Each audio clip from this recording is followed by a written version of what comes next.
In an interactive session with the press of the House of Representatives, Honorable Mohammed Shamsudeen Bello, a member representing Takai Samaila Federal Constituency of Kano State, on insecurity and continuation of the ruling parties, says there is need for improvement and people should be held accountable. Insecurity has been something that has been rearing its ugly head in this country. I think since from around 2008, it's been something that's been ongoing, but I think we started to feel the bite around 2008 or 2009 when Mohammed Yusuf was captured in 2008 by my father that you mentioned, but was handed over to the police and was executed extrajudicially at that time.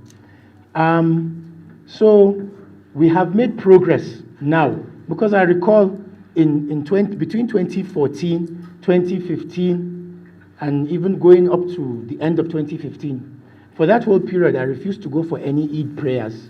I refused to go for Friday prayers. When everybody would be dressing up to go, I would stay at home for the fear of I don't want to go. When they say Allahu Akbar, then bomb will go up. And I decided, I'm not going. I stay in the house or I go to the barracks and pray. But now, since around 2016, I have not missed any Eid prayer. I have not missed any Jumu'ah prayer. So that speaks a lot. I remember there was a time I was coming from Kado side and I was supposed to go to Banex to do something. And my wife called me and asked me to run an errand for her before I go to do what I was going to do because it was time constricted. And before I could get to Banex, that's how I had a bomb blast.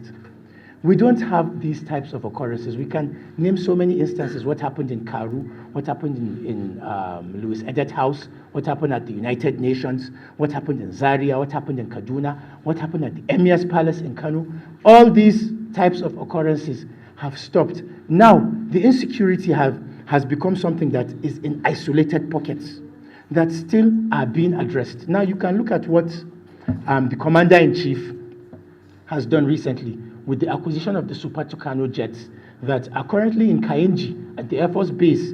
And those jets have been shelling and attacking. They've been scrambling these jets to attack the terrorists and put them in their place. And then if we also look at the area of technology, the Air Force has acquired drones, not only acquisition of drones. Over the past 10 years, the Nigerian Air Force has been developing, doing a lot of research and development, sending their personnel across seas to go and learn about this technology. And currently, we have people that are capable of developing these technologies. The only issues now that we have is to make sure that we provide the right facilities for these individuals that have acquired the knowledge to be able to come and do more research and development. And then, so if you look at this now with the deployment of the drones, that has helped the Nigerian Air Force.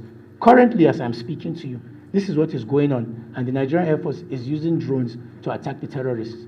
Now, is there room for improvement? Of course.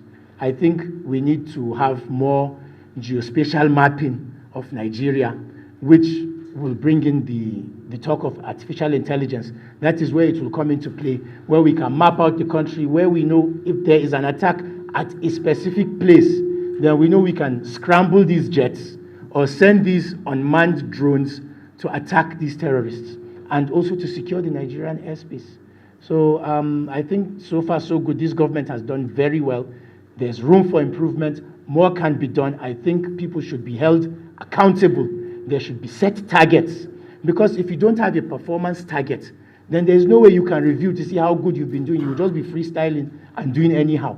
But if I tell you, like, look, today I don't want to hear of any attack in such and such place by the next 2 weeks, I've given you a target. You don't meet that target, then there will be consequences. So because of that, I think we're doing well. We could do better in terms of holding people accountable. And properties of Nigerians. If you are not doing what you are supposed to do, you will get changed. That is how it should go, so that people will be on top of their game. There's no sentiment in play here. So the government is not playing. They have targets that have been given to the security agencies to ensure that Nigerians can exercise their right to vote and put in leaders that they believe will be able to usher this country into the next phase that we want to go to. Issues bordering on terrorism and PVC collections, amongst others, were also raised. PVC issue, it's important that we come up with a different way. Like there are certain places where when you register, you can just register, mail it in, you give an address, and it gets mailed back to you. Since you have your NIN, you have your passport number, whatever, we have a database. If you're already registered, you have your NIN, you don't have to go and start lining up somewhere, taking picture, this one, that. Like they can just send you your voter's card or find a way to even have it on your phone where you just use this QR code. So we need to involve more technology in easing the process of collection of the PVCs. Definitely, we need to have a relook at it. Comfort Olayinka, DCTV News.